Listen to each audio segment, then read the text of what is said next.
Sobre la piedra apenas sin motivo, porque la tierra es fuerte, recia y dura, serenamente habita su blancura, llena de luz, austero y primitivo. La sierra, con su abrupta cercanía, límite de la lluvia, se derrama en lindes de cercados y olivares.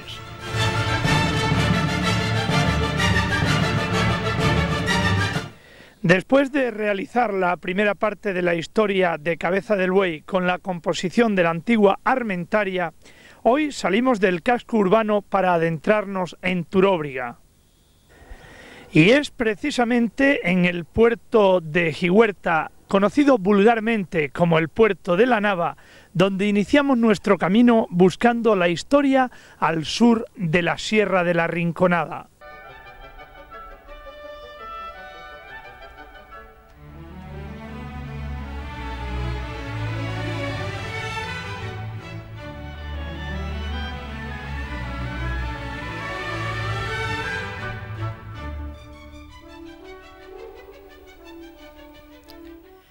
Dice la historia que la ubicación de la primero celta y después romana Turóbriga estaba o bien en las ruinas romanas de la Nava o bien en la falda del castillo de Almorchón, en cuyas inmediaciones se hallaron restos de una necrópolis en el emplazamiento de lo que llegaría a ser la Puebla de Almorchón islámica.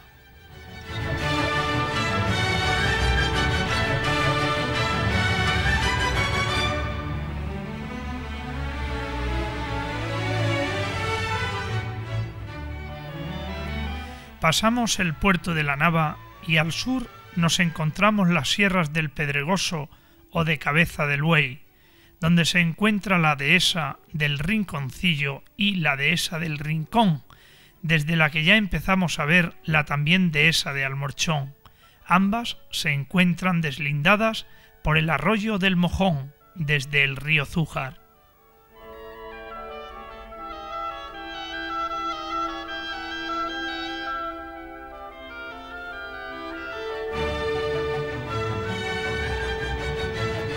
Nos encontramos en la linde entre Cabeza del Buey y lo que fuera la Puebla de Almorchón, o sea, entre la antigua Armentaria y la antigua y más importante de Turóbriga, que es precisamente la legendaria población de los celtas, después romana, y el poblamiento más antiguo e importante que ha existido en esta zona que pisamos. Así que al saliente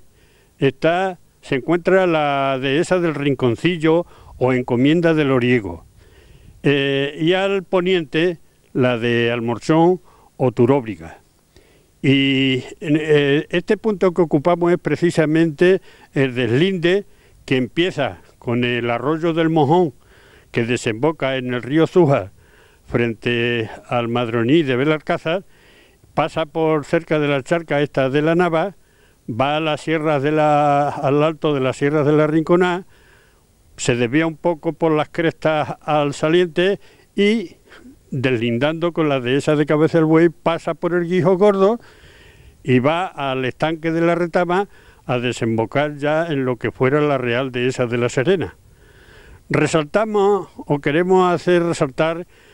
la importancia que tiene este programa, porque de antes de ahora la ubicación de Turóbriga, que es lo que vamos buscando, es un punto un poco dudoso, y ya que nosotros lo tenemos claro, tratamos de dejarlo sentado para las generaciones venideras, porque por un tiempo se creyó que las ruinas romanas, que era el asentamiento romano más importante que se conocía en la zona, pues cuando se han hecho ya las excavaciones, en las cuatro excavaciones,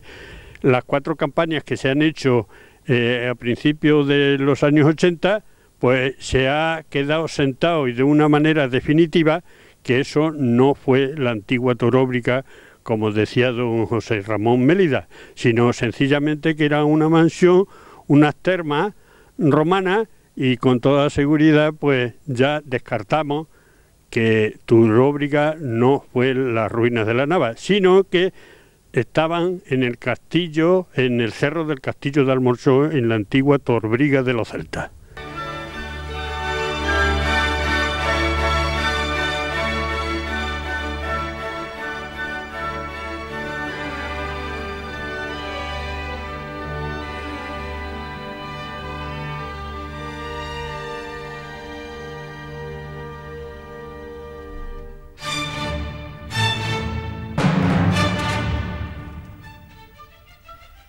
Los lugares que ahora recorremos con nuestra vista son la Sierra de la Rinconada al norte y el Zújar al sur, con el pueblo cordobés de Belalcázar y su célebre castillo de los Zúñigas, que le cambió el nombre al pueblo, llamado antiguamente Medinagafit y después Gaete, capital de las provincias de Fat al-Bayud, de la que la Puebla de Almorchón formaba parte. Este terreno que tenemos en imagen fue lo último que perdieron los vecinos de Cabeza del Buey en aquella época.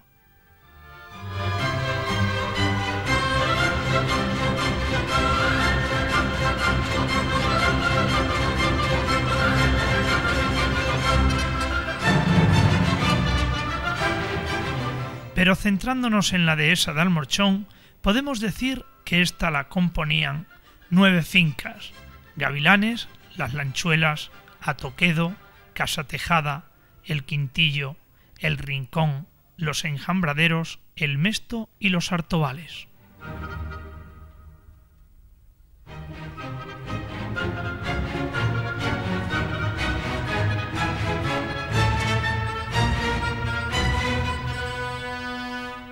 Hacemos un alto en el camino en este precioso día del mes de julio para presentarles nuestros siguientes puntos importantes dentro del programa que hoy estamos realizando. Hoy ya saben que estamos hablando de Turóbriga. Vicente, precioso el paisaje que a lo largo de esta mañana estamos viendo, ¿no? Sí, nos encontramos próximamente hacia la mitad de lo que fuera la encomienda de Almorchón y hacemos este alto a fin de que se recoja este panorama tan fantástico y estando siempre al sur de las sierras de la Rinconada y el río Zújar. El próximo ya lo haremos en la finca Artobá, que es la importante y donde ya desarrollaremos el tema más ampliamente. ¿Cuánta historia encierran todas estas sierras, todos estos valles? Historias en la que hay por medio reyes, en la que hay por medio pues muchos protagonistas.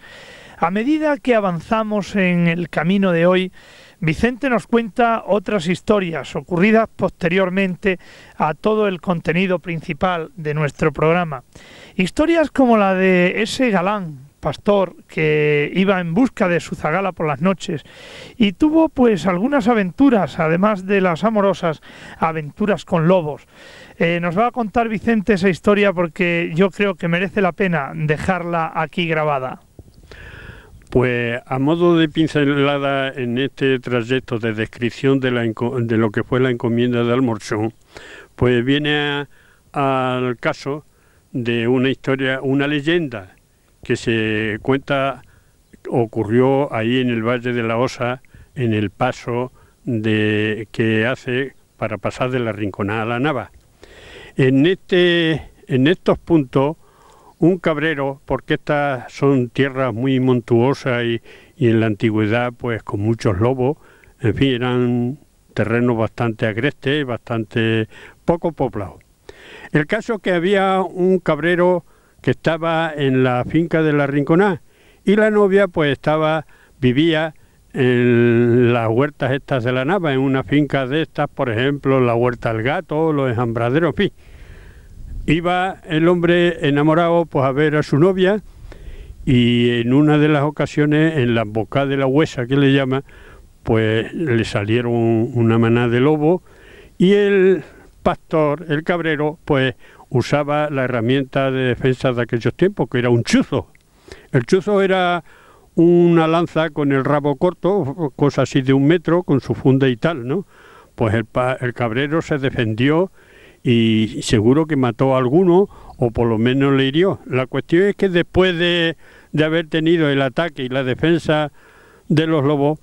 pues no se olvidó el pastorcillo de limpiar la cuchilla, la lanza, el chuzo, y lo metió en la funda, y la sangre de la que iba empapada pues se secó y se pegó a la funda. No se acordó el hombre de rematar, de dejarla en buen uso para la siguiente vez, ¿no? Y así pasaron unos días y otra vez volvieron en la embocada esa de la Huesa, que yo creo que se llama por eso, de que le volvieron a salir los lobos, y trató de defenderse como ya lo había hecho en algunas ocasiones y por supuesto la vez anterior. Pero la sangre que llevaba la cuchilla se había pegado al cuero de la funda y no despegaba, y se despegó también que tirando perdió tiempo precioso en que aprovecharon los lobos para abalanzarse y no se supo más del cabrero. A la mañana siguiente, pues como no había acudido por la noche, la familia pues trató de averiguar qué había sido de él. Fueron a casa, a la majada de la novia, y le dijeron que allí, como todas las noches, pues se fue cuando terminó de pelar la baba y se volvió a su sitio. Y volviendo por el camino, pues se encontraron los zapatos del pastorcillo con los pies dentro. Y esta es la historia, esta es la leyenda, una cosa propia de estas tierras tan agrestes y tan montuosas que lo han sido en la antigüedad. En nuestro recorrido aprovechamos para conocer historias como las que nos contaba ahora nuestro colaborador. Historias que van pues también más allá, porque ese valle, el valle que hemos mencionado, el Valle de la Osa, le puede venir el nombre, por lo menos así aparece en el libro de las monterías de mediados del siglo XIV, de unas cacerías, de unas monterías, como el propio libro se titula, que se celebraban por toda esta zona. Y en ese valle se pudo cazar una osa, de ahí que se quedase con ese nombre. Vamos a seguir adelante y lo vamos a hacer ahora con Artobás y el castillo de Almorchón, siguiendo esta ruta de Turóbriga.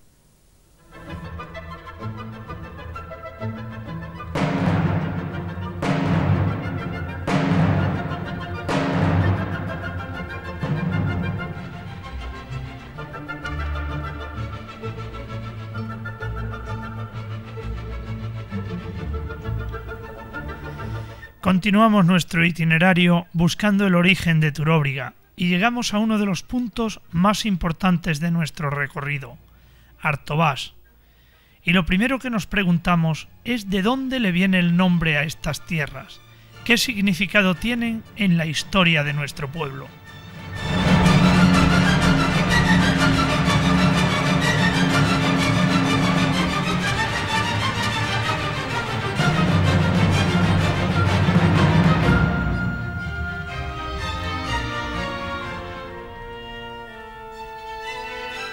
Artobás fue alquería del rey Godo Bitiza,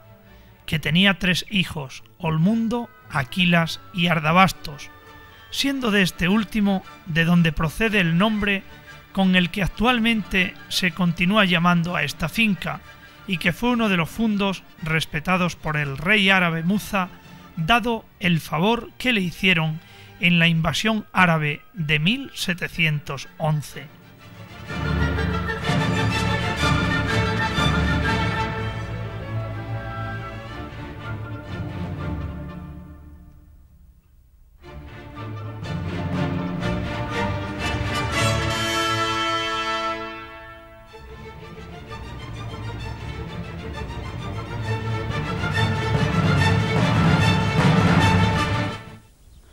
Nos encontramos en el cordel de Almorchón o de Tabernero.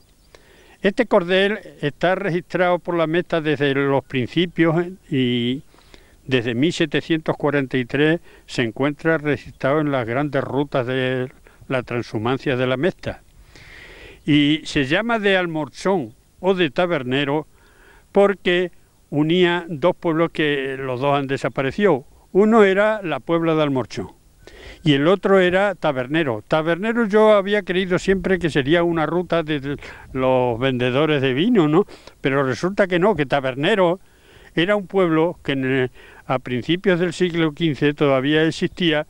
y forma parte de lo que hoy está La Rubia. O sea que lo mismo que Almorchón desapareció al trasladarse los vecinos a Cabeza del Buey, Tabernero, que era un poblado que estaba entre la Puebla de Alcocer y Talarrubia, se desapareció al fundirse con otros dos pueblos que no me acuerdo ahora cómo se llaman y hoy forman el pueblo de Talarrubia. Este cordel tiene la particularidad que está trazado sobre el antiguo camino de Toledo a Sevilla, pero de Toledo a Talavera, de Talavera a Puebla de Alcocer por el puente del Arzobispo y después de Puebla de Alcocer a Sevilla por la Puebla a la vera del castillo de Almorchón. Y tiene la particularidad también, y en eso doy un elogio a quien fue mi amigo y alcalde, don Juan Esquina, porque tuvo el arrojo de vallar las anchuras de este cordel con sus primitivas anchuras, valga la redundancia, y así vemos como de pared a pared esto que no es siquiera cañada sino un cordel sobre el camino importantísimo según don Emilio Cabrera, el camino de Toledo a Sevilla, como está dicho. Por lo tanto se considera una de las rutas más importantes que se conocen por aquí y está, por supuesto, a la vera del castillo de Almorchón y entre el castillo y el santuario de Belén, por lo cual nos encontramos, como ya he dicho, un ejemplo, una prueba, un testigo de que las anchuras de un cordel está marcado con sus 37 metros de anchura total, camino y anchura de paso. A pesar de que el camino está fatal, está muy malo, de brozas y de piedra y eso, hemos querido completar este reportaje y nos hemos desplazado hacia el norte, camino un poco más cerca del camino de Almorchón, o sea del castillo, y por ver una fuente, un abrevadero que existe aquí mismo, aquí a mis espaldas, a la izquierda según miro, y es una fuente de los que normalmente había atrechos marcados por la mesta. Este se llamaba la Fuente de la Roña y está, pues, en fin, completando este trozo de camino de vía pecuaria y, en fin, aunque ya no se usa, pero su dueño último, el propietario, don Juan Esquina, que como hemos dicho, valló el cordel este con estas paredes tan a lo antiguo, pues dejó marcado las anchuras plenas de este cordel, que son 37, casi 38 metros. Entonces aquí quiso hacer un pilar con un caño que vertiera el abundante manantial que viene aquí de la Sierra de Tiro. Pero, en fin, parece ser que según me contó, le pusieron pega recordándole que esas aguas eran públicas, que eran de las vías pecuarias y tal, y entonces, pues bueno, pues se arrepintió y no lo hizo. Y hoy día, pues como vemos, gracias a que nos han venido y nos han orientado, si no, no vemos, ahí está, debajo de la zarza está la fuente, un manantial abundantísimo, pero que ahí está tapado.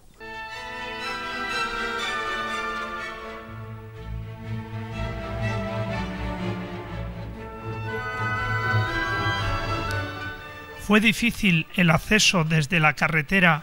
a través del cordel de Tabernero, convertido hoy en un auténtico pedregal, para poder enseñarles el abrevadero de la Fuente de la Roña, donde saciaba su sed el ganado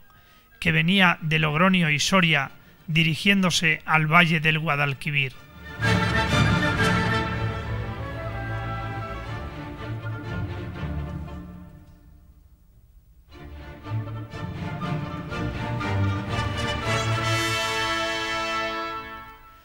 Han pasado varias horas desde que salimos de Cabeza del Buey por el carreterín del puerto, siguiendo los orígenes de Turóbriga, y como si se tratara de un circuito turístico, nuestro amigo Vicente Serrano nos sitúa en dirección a la necrópolis Turóbriga-Almorchón Cabeza del Buey, justo en las proximidades del castillo, la cual es tenida por la antigua Turóbriga de los romanos y la Tórbriga de la época celta.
Nos encontramos en la finca del Castillo y como en Artobá, en el cordel, la vía pecuaria el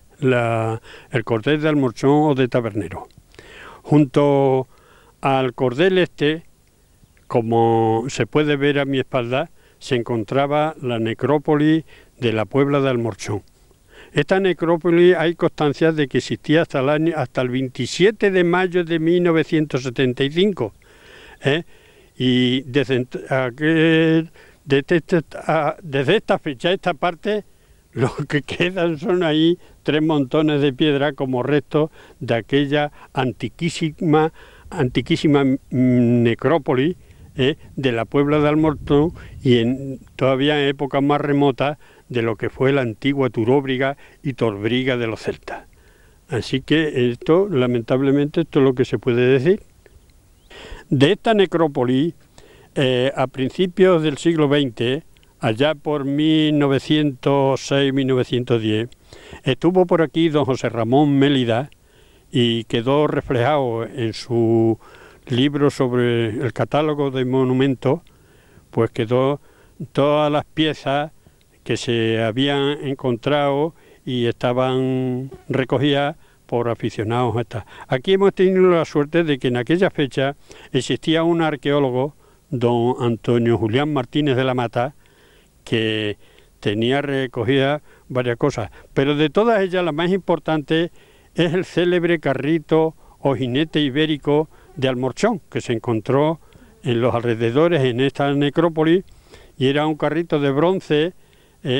que se conserva todavía, pero algo mutilado, porque este carrito que se dice que es un jinete ibérico y otros dicen que sí es fenicio y en fin, se han dado muchas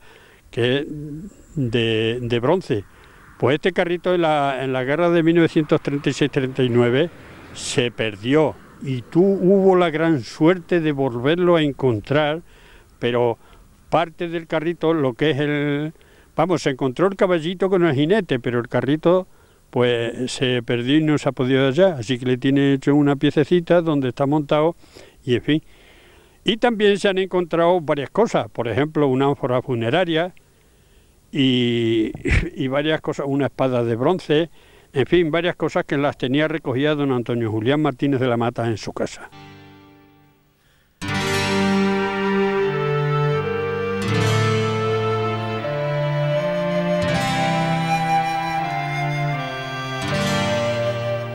La necrópolis donde nos encontramos ha sido saqueada en las distintas etapas de los tiempos,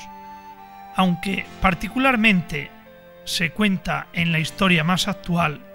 por los propietarios de la finca en las últimas décadas. No obstante, nos confirma Vicente Serrano que en los años 70 aún existían sepulturas y lápidas, algunas de las cuales se encuentran actualmente en el Museo Arqueológico de Badajoz. Otros hallazgos importantes en este lugar han sido el carrito de Almorchón, uno de los hallazgos más antiguos, y también el ánfora funeraria romana.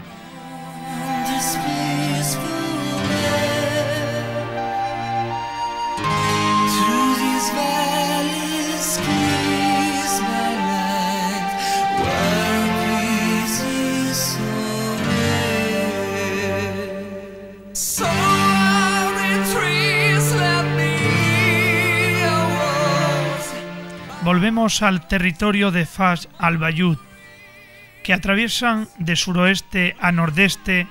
las sierras de Almadén, de la Moraleja, del Torozo, de las Cabras, del Pedregoso y de los Holguines o de Tiros. Los puntos estratégicos de estas cadenas montañosas se encontraban debidamente protegidos por imponentes fortalezas musulmanas, como son las de Chillón, Capilla, Madronid, Gafit y Almorchón, y muy próximas, pero no pertenecientes a la cura de Al-Bayud, Lares y Benquerencia, que guardaban las rutas de comunicación en una comarca situada a mitad de camino de núcleos importantes como Mérida, Córdoba y Toledo, y conferían a la región un marcado carácter militar.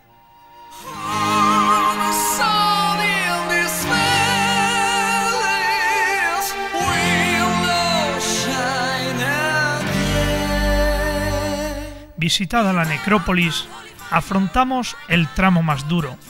cuando el calor se hace cada vez más intenso y la dificultad del terreno no es precisamente la más indicada para que nuestro colaborador y amigo Vicente Serrano nos pueda acompañar a lo alto del castillo, tema principal de nuestro próximo programa.